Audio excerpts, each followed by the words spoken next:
సింగరేణి సంస్థ తీరుతో ఓ ఊరు ఆగమైపోయింది. 2009లో సింగరేణి విస్తరణ పేరుతో భూములు తీసుకున్న సింగరేణి ఆ గ్రామానికి తీరని అన్యాయం చేసింది. తప్పుడు భూసేకరణ చేసి గ్రామస్తులకు అన్యాయం చేసింది. హైకోర్టును ఆశ్రయించిన గ్రామస్తులకు సగం పరిహారం లభించగా ఇప్పుడు తాజాగా మరోమారు సింగరేణి కల్లు ఆ గ్రామంపై పడింది. మరోసారి భూములు తీసుకునేందుకు సింగరేణి ప్రయత్నిస్తోంది. న్యాయంగా పరిహారం ఇస్తే తప్ప భూములు ఇచ్చేది లేదంటున్నారు గ్రామస్తులు.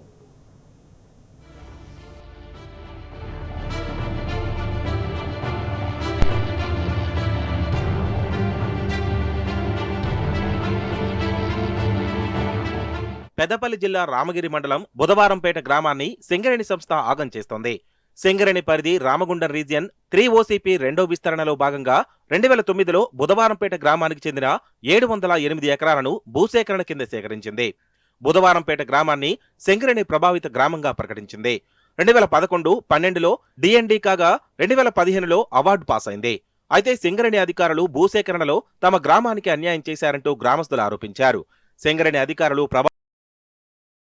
రకాల పరిహారాలు ఇవ్వకుండా తక్కువ డబ్బులకు భూసేకరణ చేసి చేతులు దులుపుకున్నారని గ్రామస్తులు ఆరోపిస్తున్నారు. సింగరేణి OC2 ఎక్స్పాన్షన్ లో భాగమైనటువంటి బుధవారంపేట ఈ గ్రామానికి సంబంధించినటువంటి సమస్య గత 5-6 సంవత్సరాల నుంచి నడుస్తూ ఉన్నది. గతంలోనే OC2 ఫేజ్ 2 ఎక్స్పాన్షన్ కోసం ల్యాండ్స్ అన్ని కూడా తీసుకోవడం జరిగింది. దీనికి సంబంధించి ల్యాండ్స్ రెవెన్యూ రికార్డులలో సింగరేణి తీసుకున్నటువంటి క్రమంలో అందులో నమోదు కావడం వలన వాళ్ళకి రైతు బంధు రైతు బీమా కూడా వర్తించినటువంటి పరిస్థితి. అందుకే మా గ్రామాన్ని కూడా డిస్లొకేట్ చేయండి, ఎక్కడన్నా మంచి స్థలం ఇవ్వండి అనేటువంటి డిమాండ్తో కొనసాగుతున్నది. ఓసీపీ రెండో విస్తరణ పనులు ప్రారంభమైన కొన్ని రోజులకు గ్రామస్తులకు వాస్తవంగా రావాల్సిన పరిహారం తెలుసుకున్న బుధవారంపేట గ్రామస్తులు సింగరేణిపై భగ్గుమన్నారు.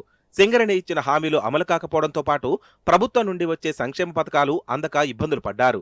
2019లో హైకోర్టును ఆశ్రయించారు. రోడ్లెక్కి ధర్నాలు, ఆందోళనలు చేపట్టారు. అటు సింగరేణి పూర్తి పరిహారం ఇవ్వక, ఇటు ప్రభుత్వ ఫలాలు అందక బుధవారంపేట గ్రామస్తులు ఆవేదన చెందుతున్నారు.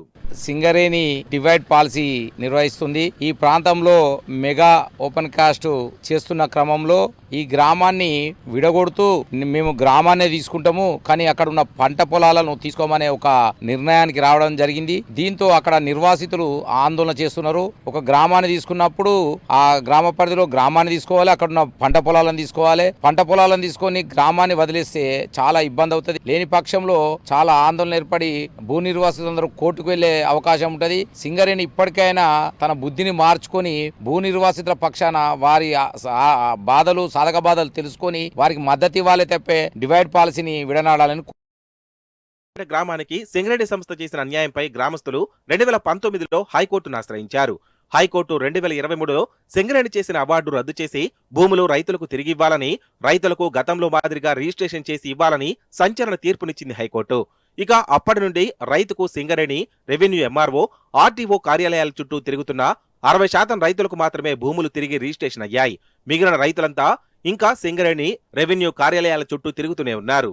మాది గత 2012 నుండి ఊరుని తీసుకుంటేనే భూములు ఇస్తామని ఈ 2026 వరకు కొట్లాడుతూనే ఉన్నాం. కానీ సింగరేణి వాళ్ళు విభజించి పాలించుకుంటూ ఇక్కడికి వచ్చి కొంతమందిని మభ్యపెట్టి ఈ నెంబర్లు వేసుకుంటూ పోతుంటే నిన్న గ్రామ పంచాయతీ పాలకవర్గం, కొత్త పాలకవర్గం తీర్మానం చేయడం జరిగింది.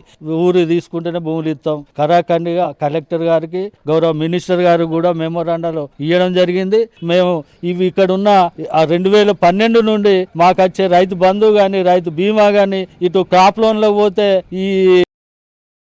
అక్కడ 1B వెళ్ళేది, పాడినక్కలు వెళ్ళేది. ఏమన్నా అంటే సింగరేణి ఆధీనం అనొచ్చుడు. అట్లా మేము అన్ని నష్టపోయినాం. దాదాపు 10 కోట్లు నష్టపోయినాం. నష్టపోయి ఇప్పుడు ఉండి మమ్మల్ని విభజించి పాలిస్తా అంటే ఊరుకునే లేదు.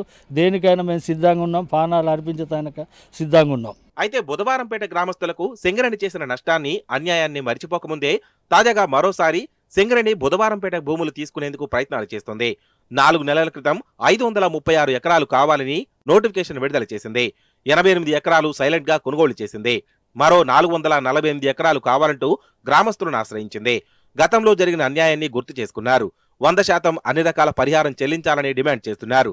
అంతేకాకుండా మా భూములతో పాటు గ్రామాన్ని మొత్తం తీసుకుంటే తప్ప భూములు ఇవ్వమని తేల్చి చెబుతున్నారు. గత 13 సంవత్సరాల నుంచి సింగరేణి వాళ్ళు భూములు తీసుకుంటున్నారని చెప్పి నోటిఫికేషన్ ఇచ్చారు. ఎన్నోసార్లు తీసుకుంటున్నారని చెప్పి పాస్బుక్లు రైతుల దగ్గర నుంచి పాస్బుక్లు తీసుకుపోవడం జరిగింది. మళ్ళీ వాపస్ 6 సంవత్సరాలు 7 సంవత్సరాలు ఉంచుకున్నాక తర్వాత కోర్టు నుంచి మళ్ళీ కొన్ని 75% పాస్బుక్లు రావడం జరిగింది. ఇంకా 25% పాస్బుక్లు అక్కడనే ఉన్నాయి. ఇంకా వాళ్ళకి రైతు బంధు లేదు, రైతు బీమా లేదు, ఏమీ లేదు ఇప్పటి వరకు.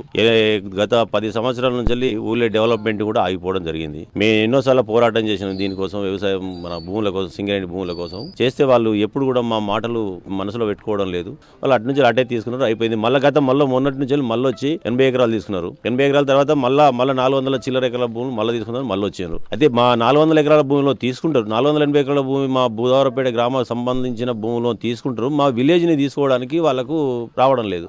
ఇటీవల జరిగిన ప్రజాభిప్రాయ సేకరణలో సైతం గ్రామం మొత్తం తీసుకుంటే తప్ప భూములు ఇవ్వమని, గతంలో సింగరేణి చేసిన అన్యాయాన్ని మర్చిపోమని జిల్లా కలెక్టర్ ముందు తేల్చి చెప్పారు.